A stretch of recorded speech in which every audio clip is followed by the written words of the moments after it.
चेंबूर परिसरामध्ये तरुणाला भोसकून हत्या झाल्याचं सीसीटीव्हीमध्ये समोर आलं होतं। या प्रकरणी आरसीए पोलिसांनी 12 तासाच्या आत 2 आरोपींना बेड्या ठोकल्या। वाढोली गावामध्ये राहणाऱ्या विघ्नेश चांदले आणि आरोपी सुमित अंबोरेची जुन्या वादातून भांडणं झाली होती।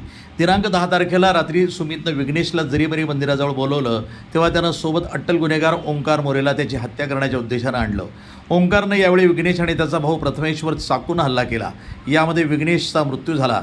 या प्रकरणी आरसीए पोलिसांनी गुन्हा दाखल करत अवघ्या 12 तासामध्ये सुमित आणि ओंकारला गोवंडीमधनं अटक केली आहे।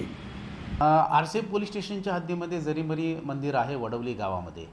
तर तिथे राहणारे यातले जे मयत आहेत विघ्नेश चांदेल आणि त्याचा भाऊ जो आहे प्रथमेश नारायण चांदेल म्हणून। तर या दोघांचं जे आहे आरोपी सुमित अंबोरे आणि ओंकार मोरे यांच्यासोबत काहीतरी किरकोळ वाद झालेला होता आणि त्या वादावरून या दोघांमध्ये भांडण झालं होतं। त्या वादानंतर अमित अंबोरे आणि सुमित मोरे याने ह्या दोघा भावांना जरीमरी मंदिर जे आहे तिथे बोलावून घेतलं। त्यांना वाटलं की हे काहीतरी आता मिटवण्याच्यासाठी बोलवत असतील म्हणून ते तिथे गेले आणि तिथे गेल्यानंतर त्यांची परत बोलाचाली झाली। त्यावेळी मोरे जो आहे त्याने अचानक बोलता बोलता त्याच्या हातात त्याच्या खिशामध्ये जो लपून ठेवलेला चाकू होता तो काढला आणि विघ्नेशच्या छातीमध्ये खुपसला। तर विघ्नेशला काही कळायच्या आत नंतर तो त्याचा भाऊ त्यावेळी त्याला वाचवण्यासाठी गेला, तर त्यावेळी त्याने त्यालाही उलकावणी दिली, त्यालाही मारण्याची हे केली आणि त्यानंतर ते दोघेजण तिथून पळून गेले। ते पळून गेल्यानंतर हा तिथे खाली पडल्यानंतर मग याच्या भावाने त्याला हॉस्पिटलाइज केलं। त्याला हॉस्पिटलमध्ये घेऊन गेल्यानंतर सायन हॉस्पिटलमधून ती इंटिमेशन पोलीस स्टेशनला आली। पोलीस स्टेशनला इंटिमेशन मिळाल्यानंतर घटनास्थळाला सिनियर साहेब स्वतः गेले, आम्हीही गेलो होतो आणि याबाबत मग कायदेशीर गुन्हा दाखल करण्याची प्रक्रिया सुरू झाली।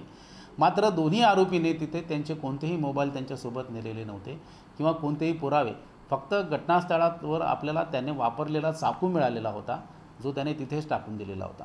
तर तो चाकू मग आमच्या जे काही टेक्निकल टीम्स आहेत हा सगळा तपास सुरू झाला, गुन्हा दाखल करण्यात आला आणि त्याच्यानंतर तपासामध्ये आम्ही मग 4 टीम तयार केल्या। मग गुन्ह्याची माहिती वरिष्ठांना दिल्यानंतर अपर पोलीस आयुक्त श्री महेश पाटील साहेब त्यांच्या नेतृत्वाखाली DCP आमच्या नवनाथ ढवळे साहेब आणि मी स्वतः, तसेच वरिष्ठ पोलीस निरीक्षक राजकुमार घाटे साहेब आणि इथले जे PI क्राईम आहेत शमशेर तडवी साहेब आणि बागवान साहेब, त्याच्यानंतर टेक्निकल टीम जी आहे आमची पोलीस उपनिरीक्षक खैरनार, तसेच याच्यामध्ये पोलीस उपनिरीक्षक गोल्हार आहेत, रमेश खपाले आहेत, मिलिंद खैरनार साहेब आहेत। तर यांच्या सगळ्या आम्ही टीम तयार केल्या आणि या टीमच्या अनुषंगाने या सगळ्या टीमने अथक मेहनत घेऊन यांचा ठाव ठिकाणा कुठे आहे, ते कुठे गेले असावेत याबाबत कंटिन्यू तपास सुरू केला होता। 12 तासानंतर आम्हाला त्यांची माहिती मिळाली की ते पाटील मैदान गोवंडी मुंबई या ठिकाणी आता ते येणार आहेत आणि अशी बातमी मिळाल्यानंतर मग त्या ठिकाणी पोलीस पथकाने पूर्ण सापळा रचला आणि ते तिथं आल्यानंतर आरोपींना आम्ही ताब्यात घेतलेला आहे। तर हा गुन्हा आहे हा घडला होता रात्री। 12 तासामध्ये आम्ही आरोपी अटक केलेले आहेत। तर ही अत्यंत चांगली कामगिरी पोलिसांकडनं झालेली आहे। NTV news Marathi, Mumbai.